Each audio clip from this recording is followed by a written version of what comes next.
हाँ जी बच्चों, आप नैक्सट मैथड स्टार्ट करने जा रहे हैं गुडविल का सुपर प्रॉफिट मैथड। हम बच्चों सुपर प्रॉफिट मैथड मैं थोड़ा ऑलरेडी दस चुका। सब तो पहले का फॉर्मूला देखो की है, गुडविल इक्वल्स टू आप गुडविल कैलकुलेट करांगे super profit multiply by number of year purchase.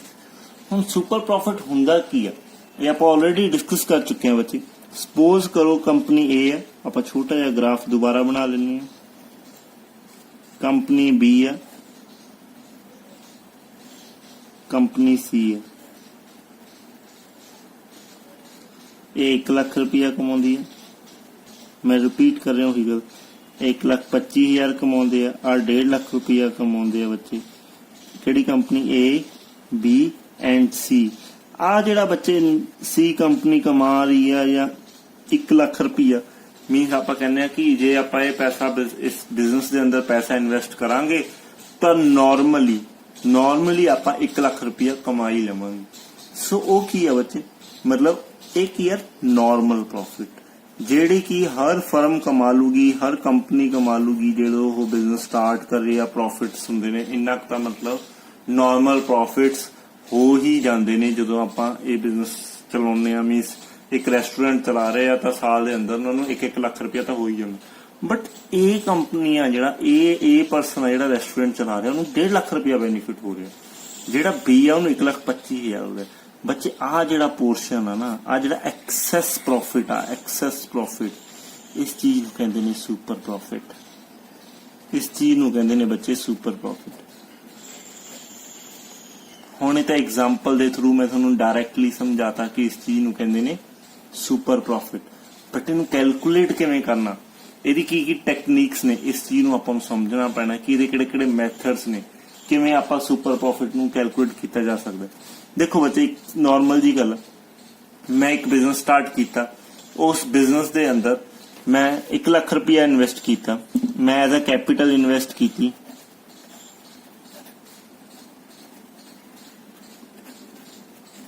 1 lakh रुपये। और जो मैं नॉर्मली ਉਹਦੇ बारे गल करदा तो मैनू हाँ जी थोनों ਇਹਦੇ ਉੱਤੇ कितनी रिटर्न होगी, तो मैं कह रहा कि 10% मैनू नॉर्मल रिटर्न होगी, नॉर्मल रिटर्न। सो दैट मीनस मैं कह रहा कि मैनू 1 लाख रुपए के उत्ते 10% मीनस 10,000 रुपया तो मेरा बनूगा। मीनस मेरी टोटल कैपिटल है जी 1,10,000 तो हो ही जाऊगी जी। मतलब इन्ना तो मैं अपना कैपिटल जी इन्वेस्ट की उपर कमाई लूंगा। ये होंगी है बच्चे normal return. Normal return 10%, normal return 10%। Clear बच्चे, मतलब जिन्ना का आप एक्सपैक्ट कर देंगे कि नॉर्मली साडे बिजनेस के अंदर इन्ना प्रॉफिट तो हो ही जाता। This is called a normal return. But हो कितना रहा वा, हो कितना रहा 1,25,000, 1,50,000। आप इतने लिख लेने कि सपोज करो मिस्टर सी नूं 1,10,000 रुपये इनकम हो रही है।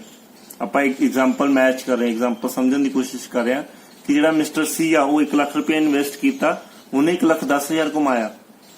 बट बी ने 1 लाख रुपया इन्वेस्ट किया, उन्हें 1,25,000 कमाया। मिस्टर ए ने 1 लाख इन्वेस्ट किया, उन्हें 1.5 लाख रुपया कमाया। आ जो बच्चे एक्सेस कमा रहे हैं ना, इस चीज सुपर प्रॉफिट कहते हैं। प्रैक्टिकली समझो तो थोड़ा ईजीली लगूगा। क्लीयर बच्चे, हुण जिहड़ा सी आ वो नॉर्मल प्रॉफिट कमा रहा, जी नॉर्मल रिटर्न आ, normal rate of return means आप कह रहे हैं कि सानू 10% रिटर्न होगी और मिस्टर सी उन्ना कमा रहा वा। क्लीयर बच्चों, this is called a normal rate of return. आप कैपिटल 1 लाख इन्वेस्ट किया, 10% रिटर्न आई, सो 1,10,000 रुपया होगा। हुण आप अगे चलते हैं। बट ये तो डायरेक्टली आप ये चीज इवेल्युएट कर ली जी, ऊपर वाला सुपर प्रॉफिट होगा। बट जे आपन ये पता होगा भी नॉर्मल प्रॉफिट की है, फिर ही आप जज कर पावांगे ना सुपर प्रॉफिट की है।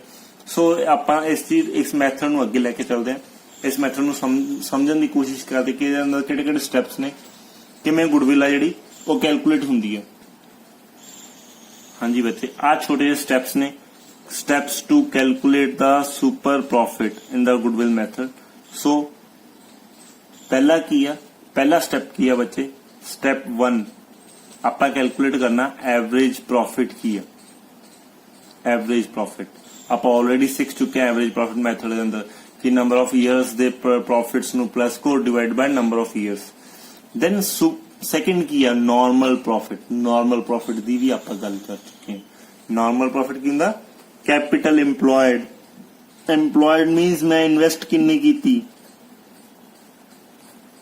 Capital invest multiply by normal rate of return. आप हुणे डिस्कस करके हटे हैं नॉर्मल रेट ऑफ रिटर्न, वो अपना नॉर्मल प्रॉफिट आ जाऊगा और आप क्वेश्चन के अंदर कैलकुलेट करांगे। हुण हुंदा की है कैपिटल इंप्लॉयड, इस चीज नूं समझो। कैपिटल इंप्लॉयड या कैपिटल इन्वेस्टमेंट हुंदा की है?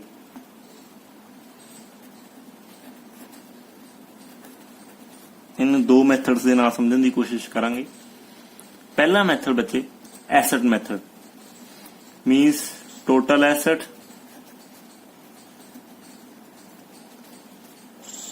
अपने किन्ने भी कंपनी दे टोटल एसेट्स ने 10 lakh 20 lakh 5 lakh minus outside liability.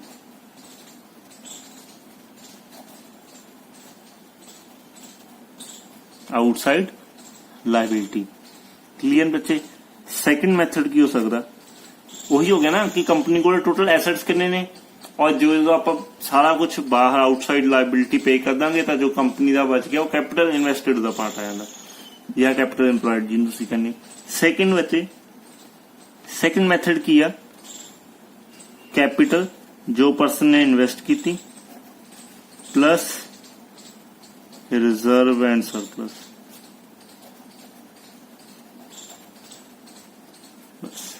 ਇਹ ਦੋ ਮੈਥਡਸ ਨੇ ਕੈਪੀਟਲ ਇੰਪਲੋਇਡ ਨੂੰ ਕੈਲਕੂਲੇਟ ਕਰਨ ਦੇ ਲਈ।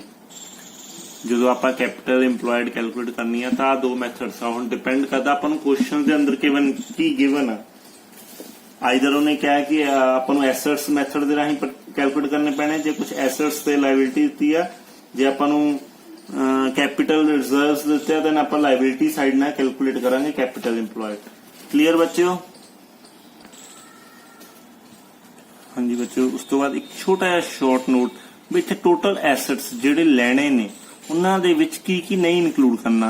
टोटल एसेट्स अदर दैन तां कुछ गुडविल नहीं लैणी, फिक्टिशियस एसेट्स नहीं लैणे ते नॉन ट्रेडिंग इन्वेस्टमेंट नहीं लैणी जिहड़ी अपनी बिजनेस दे नाल डील नहीं करदी, ये चीज़ां नहीं लैणियां आप। क्लीयर बच्चों? हुण आपां इहदी छोटी जी एग्जांपल लैणे आपां प्रैक्टिकली वे दे नाल इस चीज़ नूं समझण दी कोशिश करदे कि सुपर प्रॉफिट मैथड दे विच अपनी गुडविल नूं किवें कैलकुलेट कीता जांदा। जल्दी जल्दी आप इत्थे ही एक छोटी एग्जांपल लेने। सपोज करो कि अपनी एवरेज प्रॉफिट आप एक एग्जांपल लेने। फर्स्ट ईयर प्रॉफिट दिता बच्चे अपन कुछ भी हो सकता 18,000। सेकंड ईयर प्रॉफिट दिता first year profit, second year profit दिता 22,000। थर्ड ईयर प्रॉफिट दिता बच्चे अपन 20,000। हुण जे तुसीं इन्हां दी एवरेज प्रॉफिट कढोगे और क्वेश्चन दे अंदर एक चीज होर गिवन है, ये तुहानूं प्रॉफिट्स दिते आपां लिख लेने सारी कुछ। हो सकदा तुहानूं कि दिता होवे कि कैपिटल इन्वेस्ट कीती है जिहड़ी बिजनेस दे अंदर बच्चे तुसीं लै सकदे हो कुछ भी 60,000 लगा लो कि आपां नूं आपां बिजनेस दे अंदर 60,000 क्वेश्चन दे विच आपां नूं कैपिटल इन्वेस्ट आ और नॉर्मल रेट ऑफ रिटर्न ਆਪਾਂ ਨੂੰ गिवन ਹੁੰਦੀ ਹੈ ਬੱਚੇ क्वेश्चन ਦੇ ਅੰਦਰ 10% ਆ। ਸੋ ਆਪਾਂ ਗੁੱਡਵਿਲ ਕੈਲਕੂਲੇਟ ਕਰਨੀ ਹੈ। ਸੋ ਆਪਾਂ ਨੂੰ ਜੇ ਸਟੈਪਸ ਯਾਦ ਹੋਣਗੇ ਤਾਂ ਬੱਚੇ ਆਪਣਾ ਫਰਸਟ ਸਟੈਪ ਕੀ ਆ? Average profit.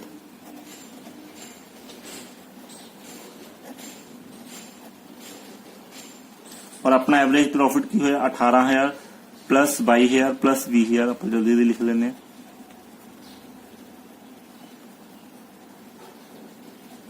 Divide by 3 and this is आ जाएगा एवरेज आ जाएगी छोटी 20,000। और सेकंड मेथड की सी, सेकंड अपना की सी नॉर्मल प्रॉफिट। बच्चे नॉर्मल प्रॉफिट की है, नॉर्मल प्रॉफिट जिन्नी आपां कैपिटल इन्वेस्ट की 60,000 जो आपां एक्सपेक्ट करते हैं कि इन्नी तो सानू रिटर्न होगी ही होगी। 10/100 मीनस आप एक्सपेक्ट करते हैं कि जैसे 60,000 रुपया लावांगे तो सानू 6,000 तो रिटर्न होगी ही होगी। क्लियर बच्चे? नेक्स्ट थर्ड ਆਪਾਂ ਨੂੰ ਕੀ ਚਾਹੀਦਾ ਹੁਣ ਸੁਪਰ ਪ੍ਰੋਫਿਟ।